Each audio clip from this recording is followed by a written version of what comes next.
A quick view of my revised system in the back of my truck for the coming falconry and big game season. What you see first and foremost, of course, is my hawk perch system. The birds will sit, of course, on here. They're tethered by those connectors there.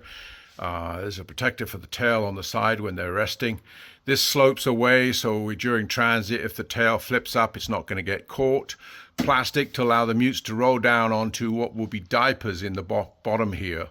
You know, they're pads that will soak up the mutes, and I change them every 2 days or 3 days, depending on how long the birds are spent in there, if I'm away on a hunting trip or something. This, of course, is on a friction, pulls out.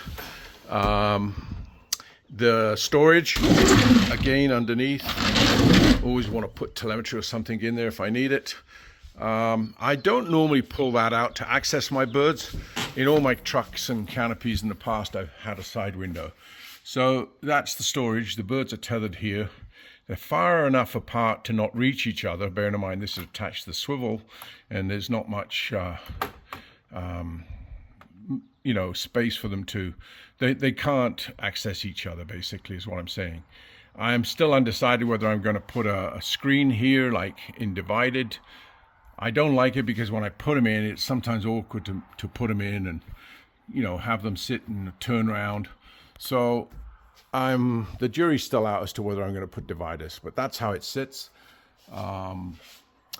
Anyway, so that's my falconry side, and because our falconry season spans right through our big game season, in November, I have had a winch installed on the back that I put onto a metal frame, which is tied down by straps to 2 anchor points on either side. This winch is a 3,000-pound winch, and that little piece of strip there with pulleys on it fits into here. And so I pull out a plywood sheet, put it here. The cable comes down, and I can just drag a deer or an elk up onto the back of the truck. It'll be gutted but not skinned, thrown in there whole. There's lots of room to fit an animal like the size of an elk in there. And then when I come home, I'll back up. I have a winch here, and again, that 3,000-pound winch will pull up a deer or an elk for me to skin and butcher later on. Anyway, that's my system. I'd be interested to hear your feedback, any things I could possibly improve, but it seems to be working well, and this is the result of sort of version number 3. Your thoughts and feedback. Just a quick follow-up following my post on my hawk system that I'd revised and put in the back of my truck. The final leg of this was a piece of kit that I tried to do last year but couldn't find anything of quality. Now, of course, technology changes, but this is a very cool and frankly relatively inexpensive way of having a camera system in the back of your truck. There it is there. Basically, it's a backup camera that you would stick on the back of a trailer you're towing, so when you're parking into a spot, like if you had a camping trailer or something, you can see where you're backing into. It's a very strong magnet attachment that would go onto the vehicle, but in this case, what I've done is I've used a phone holder that you might have seen advertised. You'd put on your dash or your window or something like that. It's a very strong magnet that clamps to. It's a wide angle field of view, so you get this kind of look in the truck. You can see, in my case, my dogs or my birds.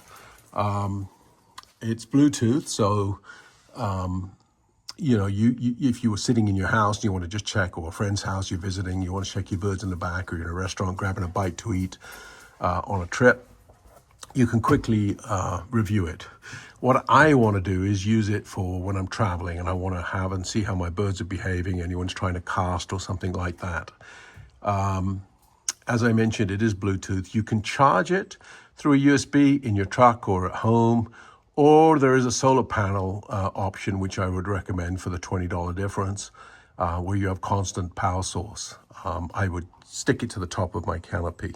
It's a short wire that leads out to it. In this case, I would feed the wire through this ventilation that I had cut into my truck that I can close or open and choose the airflow direction, so to speak, depending on the weather and whether it's raining and stuff. So the cable will come out on that. But great field of view, good piece of kit, relatively inexpensive considering the one that works with my truck is about $700, but would admittedly show on the screen on my dashboard. This one, it would show on my phone, which is usually mounted on my dashboard anyway. So yeah, I thought I would share this with others in case it's something that you might be interested in doing.